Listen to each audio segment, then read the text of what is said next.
noite, aqui é Michelle do canal Me Explica Direito. E hoje eu vou falar da segunda parte e última de sucessões. Sucessão legítima. Bom, aqui eu fiz essa escadinha, né? Mostrando a ordem para essa sucessão legítima, tá? Começa lá no inciso 1 do artigo 1829 do Código Civil, que primeiro é o descendentes e se tiver cônjuge, o segundo é ascendentes e se tiver cônjuge, é concorrência, né? O terceiro é só o cônjuge e colaterais, o quarto. Então, como que você deve ver? Você deve ver assim, tem descendentes e cônjuge, então é no inciso 1. Tem ascendentes, não tem descendentes e cônjuge, então pula pro ascendentes e cônjuge, entendeu? Aí, se não tiver nenhum desses aí, só tiver o cônjuge, então é o cônjuge, vai pro cônjuge. E se não tiver nem descendente, nem ascendente e nem cônjuge, vai para o colateral. E aqui embaixo eu pus os artigos a que se referem. Por exemplo, descendentes mais cônjuge, tá lá no 1832 a 1835 do Código Civil, tá? Daí eu pus aqui os outros também. E aí, todos esses aqui, o descendente, ascendente, cônjuge, colaterais, eles são herdeiros legítimos, tá? No caso, herdeiros necessários são só os 3 primeiros, os descendentes, ascendentes e cônjuge, que tá lá no 1845, do Código Civil.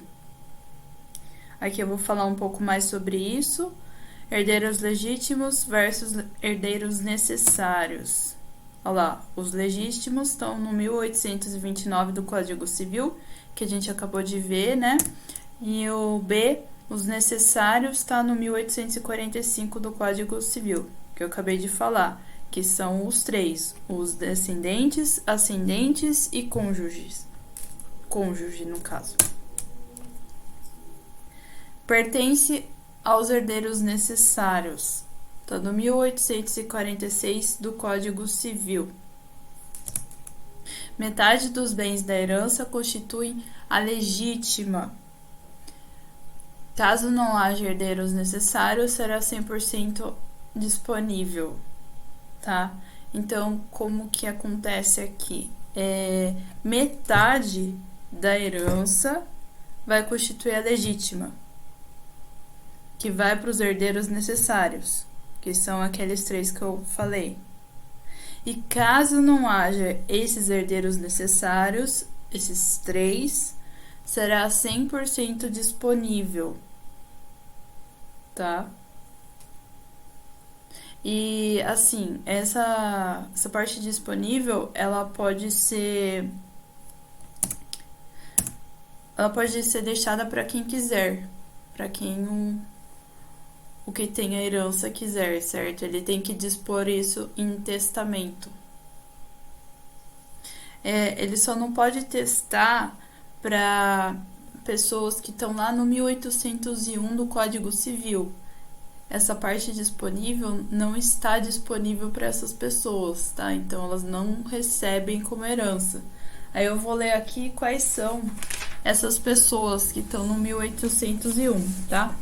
Não podem ser nomeados herdeiros nem legatários a pessoa que, a rogo, escreveu o testamento, nem o seu cônjuge ou companheiro, ou seus ascendentes e irmãos. Inciso 2. As testemunhas do testamento. Inciso 3. O concubino do testador casado, salvo se este, sem culpa sua, estiver separado de fato do cônjuge há mais de 5 anos. E 4. O tabelião, civil ou militar, ou o comandante ou escrivão, perante quem se fizer, assim como o que fizer aprovar o testamento. O inciso 1, 3 e 4 é uma proteção para o próprio testador. E o inciso 2 é, na verdade, para proteger a família, né? Original, vamos dizer assim, porque aqui fala da. É o inciso. Peraí, o inciso 3, que fala do concubino, que seria amante, tá? Então eu tinha falado 1, 3 e 4, não, é 1, 2 e 4 é para proteger o próprio testador. E o inciso 3, que fala do amante, que é para proteger a família original.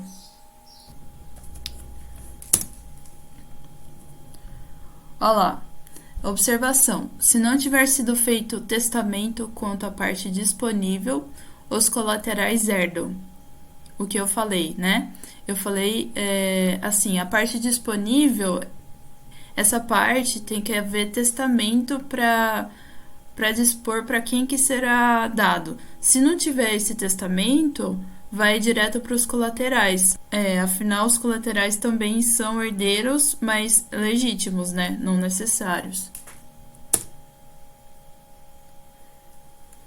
Não perderá a legítima. Está no 1849 do Código Civil. O herdeiro necessário que tiver direito à parte disponível ou até mesmo algum legado. Então, ele pode ter a legítima e pode ter também a parte disponível ou um legado, que é um bem, né? Um bem individualizado da herança, tá? Ele não perde. Etapas da partilha de bens. Primeira etapa, meação. Decorre do regime de bens do matrimônio ou da união estável. Compreender o que é de cada um por força do casamento ou da união estável, tá? Aí eu pus a observação aqui. O STF, no recurso extraordinário 878.694, declarou inconstitucional o artigo 1790 do Código Civil, pois fazia distinção de regimes sucessórios entre cônjuges e companheiros. Cônjuges, que vem do casamento, né, e companheiro seria da união estável. Ambos devem usar o artigo 1829 do Código Civil, tá? Então, tanto no matrimônio quanto na união estável, vai ser usado esse artigo 1829 do Código Civil. Não pode ter distinção. Segunda etapa da partilha de bens. Regra das classes. 1829 do Código Civil. Na verdade, eu tô fazendo assim porque é melhor para quando você estiver vendo para partilhar bens, seguir essas regras, sabe? Para que não fique confuso e que não fique errado, porque é mais fácil, tá? Então, é uma sugestão. Segunda regra das classes. 1829 do Código Civil, que nós já vimos, certo? A existência de herdeiros em determinada classe afasta os herdeiros das demais classes. Inciso 1º. Esse artigo, ele é bem completo. Então, eu vou pôr aqui detalhadamente, tá? No inciso 1º, tem-se que se o falecido era casado no regime da comunhão universal, o cônjuge sobrevivente não concorre com descendentes. 2. Do mesmo inciso, tá? Do inciso 1º. Se o falecido era casado no regime da separação obrigatória, o cônjuge sobrevivente não concorre com descendentes. Essa concorrência é de concorrer em sentido de ter a herança, tá? De ter essa partilha da herança. É diferente da meação, que é um direito próprio. E 3, do mesmo inciso ainda, porque são partes do inciso que eu tô pondo, né? Se o falecido era casado no regime da comunhão parcial, o cônjuge sobrevivente concorre. Então, quer dizer, tem parte da herança, sim, com relação a bens particulares, mas não concorre com relação a bens comuns. Então, o único caso que a gente vê aqui é que concorre com relação a bens particulares. Aí os incisos seguintes do 1829 do Código Civil. Inciso 2. Ascendentes em concorrência com o cônjuge. Não importa o regime de bens, tá? Vai concorrer. Sempre que tiver ascendente e tiver cônjuge, eles vão concorrer sim, independe do regime de bens. 3. Somente o cônjuge, se tiver só cônjuge. E 4. Colaterais, né? É aquela escadinha que eu mostrei no início, tá? É o mesmo artigo. Terceira etapa é regra dos graus. A existência de herdeiros em grau mais próximo afasta os herdeiros de grau mais remoto. Isso está lá no 1833, 1836, parágrafo 1º, e 1840, todos do Código Civil. Observação. O 1843 do Código Civil traz uma peculiaridade. Tio e sobrinho são colaterais de terceiro grau, mas os sobrinhos sempre terão a preferência. Não há divisão da herança só porque são do mesmo grau, tá? Então, se tiver o tio e o sobrinho, eles são colaterais de terceiro grau, na mesma, os dois são colaterais do terceiro grau, mas os sobrinhos sempre terão a preferência. Não vai um pouco pro tio e um pouco pro sobrinho, não, vai tudo pro sobrinho. Ele tem a preferência. Direito de representação. O conceito: certos parentes do falecido sucedem em todos os direitos que ele sucederia. Tá no 1851 do Código Civil. Quando ocorre, né? Sempre se dá na linha reta descendente. Tá no 1852 do Código Civil. Descendente, eu grifei aqui porque não é ascendente, é só na linha reta descendente, nunca na ascendente, tá? Ou colateral, que tá no 1853 do Código Civil.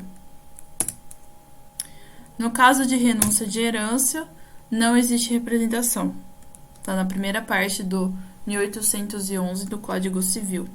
Então, por exemplo, o filho renunciou à herança do pai. Só que esse filho tem filhos também. Essa herança do pai, que seria do avô, irá pros filhos? Pros netos? Não, porque esse pai renunciou, tá? Então não existe representação. Todo mundo vai ficar sem herança ali. No caso de exclusão e deserdação, a representação está no 1816 do Código Civil. A pessoa ela é considerada morta antes da abertura da sucessão. Nesse caso, então, tem a representação, passa a herança. Na linha transversal ou colateral, tá no 1853 do Código Civil. Em favor dos filhos de irmãos do falecido, quando com irmãos deste concorrerem. Em favor dos filhos de irmãos do falecido, quando com irmãos deste concorrerem. Aí eu pus aqui, o irmão A, ele é pré-morto. O que é? Ele morreu antes do X. O X morreu, então, depois do irmão A, tá? O irmão B, ele herda por direito próprio ou por cabeça? 50%. Direito próprio, certo? Ele é filho do mesmo pai do irmão A, né? Lógico. Aí, tá. E o sobrinho herda por representação ou por estirpe, que é a mesma coisa também, tá? Então, aí cada um vai receber 50% aqui. Bom, gente, é isso. Espero que tenham gostado e eu finalizei esse assunto, então, de sucessões. Muito obrigada e até mais.